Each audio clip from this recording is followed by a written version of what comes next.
हाँ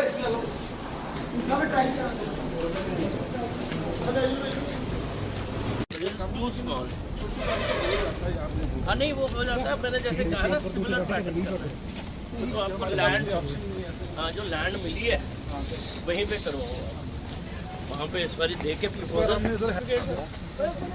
वही है। अगर जिस स्पीड पे तू चला रहा है फिर तो तेरा लाइसेंस कैंसिल हो गया, इसको लाइसेंस नहीं देना, दोबारा से ट्राई लो। इतनी तेज चलाएगा तो बाद में एक्सीडेंट ही करेगा। सीटी मारी ना, तभी मैं बोला 2-3 बार सीटी मारी, जल्दी निकालो। फेल हो गया। चलो कराओ रिलीज करो, नहीं तो उन वाली लैंड्स में भेजो ना, ये जमीन इधर खाली रखो। नहीं सर, अभी 2-3 दिन में इसका मैंने सारा इसका वो देख रहा था, इसका वो तो इसने सब जो इससे फास्ट टैग वालों से पूछा, मैं कहा या तो मुझे सर्टिफिकेट दे दो इसका कब आया जेएनपी में, किस दिन आया, अगर रिकॉर्ड नहीं है तो मुझे बताओ कि इसका हमारे पास रिकॉर्ड नहीं है, सीज करके उधर भेज दो। गौशाला वहाँ पे इसी बैंक के साथ हमारे। नहीं लखनपुर वाला जो वो है खाली ग्राउंड नहीं है उधर बटी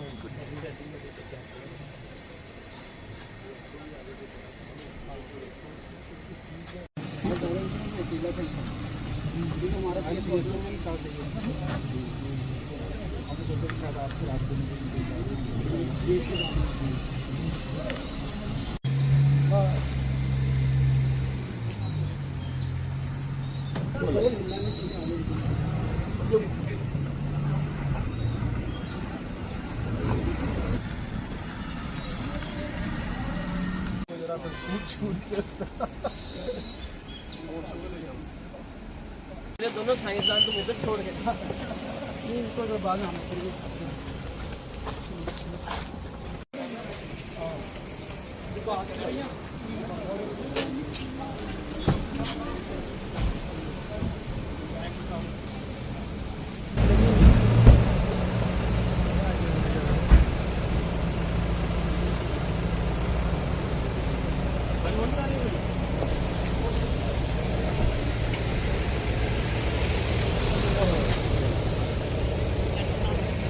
के बारे में ब्रीफ करते हैं, क्या पॉलिसीज और क्या मेजर्स ट्रैफिक मैनेजमेंट को लेकर यहाँ पे लिए जा रहे हैं? एक तो आपके नए आरटीओ साहब ने ज्वाइन किया था, तो मैं ये देखना चाहता था कि ये कंफर्टेबल हैं कि नहीं है।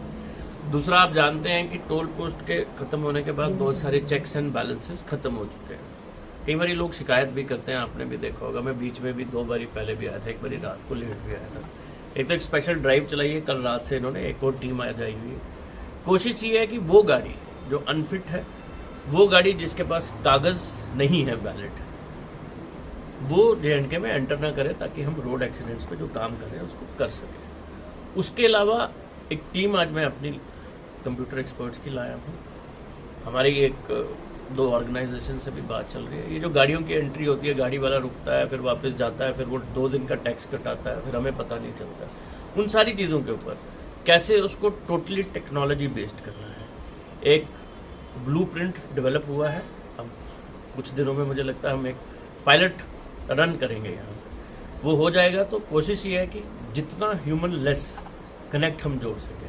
कोई गाड़ी आए, J&K में एंटर करनी है, उसने फीस देनी है, ऑटोमेटिकली वो ऑनलाइन पेमेंट करे और फिर आगे निकल जाए। वो गाड़ी ओरिजिन से ही अपनी इस तरह की पेमेंट करके कर सकेगी, उसके ऊपर भी कार्य कर रहे हैं। लिंक्स, QR कोड्स, जो भी टेक्नोलॉजी को यूज़ कर सकते हैं, उन सारी बातों के ऊपर काम कर रहा है। मैं यहाँ पे देखना चाहता था, एक हमें यहाँ पे मैं DC साहब का और डिविजनल कमिश्नर साहब का शुक्रिया करूँगा, उन्होंने हमें जगह दी है, उसका भी काम करके कि ट्राई ग्राउंड मुझे यहाँ की, जब मैं पहली बार आया था मुझे छोटी लगी, कैसे ट्राई ग्राउंड को बेहतर किया जाए, कैसे हमारी फिटनेस की चेकिंग को बेहतर किया जाए, RTO ऑफिस की फंक्शनिंग को और स्ट्रेंथन कैसे किया जाए। इन्फोर्समेंट तो आप देख ही रहे हैं, RTO साहब काफ़ी बारी मैंने देखा सड़कों पे होते हैं। तो कोशिश यही है कि रोड की ट्रैफिक को कैसे बेहतर किया जाए, लोगों की सुविधा कैसे बढ़ाई जाए और कैसे इंश्योर किया जाए कि एक्सीडेंट्स कम से कम। सर, सर्विस डिलीवरी सिस्टम को लेकर भी अगर बात की जाए तो PVC कार्ड्स जो इशू हुए थे उनका प्रोसेस क्या अभी तक? मुझे पहली बारी बड़ी खुशी हो रही है ये बताते हुए कि प्रिंटिंग शुरू हो गई है। हमारी लगभग 90,000 की बैकलॉग थी, 90,000 में से हमने लगभग 69,000 प्रिंटिंग हो गई है। डिलीवरी बाय स्पीड पोस्ट शुरू हो चुकी है। 25,000 के करीब कार्ड्स पोस्ट हो गए और मुझे ट्विटर पे पहली बारी लोगों ने 2-3 लोगों ने कहा कि उनको कार्ड थ्रू पोस्ट मिले। खुशी है कि जितना भी बैकलॉग है मोस्ट प्रॉब्ली बाय 10, आज 10 है तो आने वाले 3-4 दिनों में प्रिंटिंग हो जाएगी, डिलीवरी आने वाले 5-7 दिनों में सारी ख़त्म हो जाएगी। और मैं उम्मीद करूंगा कि जिन लोगों के बैकलॉग रह गए थे वो अपना लाइसेंस पाएंगे। अगर कुछ लोगों के एड्रेस गलत होने की वजह से वापस आएगा तो स्पेशल कैंप्स, जैसे हमारे माननीय मंत्री जी ने कहा था, स्पेशल कैंप्स आरटीओ एआरटीओ के दफ्तर लगाए जाएंगे, लोगों को एक पब्लिक नोटिस के थ्रू इन्फॉर्म किया जाएगा। और मुझे उम्मीद है कि हम इस सिस्टम को रियल टाइम बेसिस पे आपके licences delivery with effect from May से शुरू होता है। सर कठुआ चूंकि काफ़ी टफ टेरेन भी है, जो पहाड़ी इलाके हैं, दूर दराज के इलाके हैं, उन्हें भी 100-150 किलोमीटर दूर ट्रायल के लिए कठुआ आना पड़ता है। बिलावर बनी बसोली जो ऊपर बेल्ट है, उनके लिए क्या कुछ इन फ्यूचर रह सकता है कि ट्रायल वहाँ पर हो पाएगा? देखिए ये इशू जब हमारा असेंबली का सेशन चल रहा था उसमें भी पूछा गया था, हमने उसमें जवाब दिया था। अभी तो एक ही जगह, क्योंकि आप जानते हैं स्टाफ की लिमिटेशंस है, लेकिन आपको बताना चाहूँगा कि हर ज़िले में district driving research and training institute बनना है, वो पीपीपी मोड में बनना है।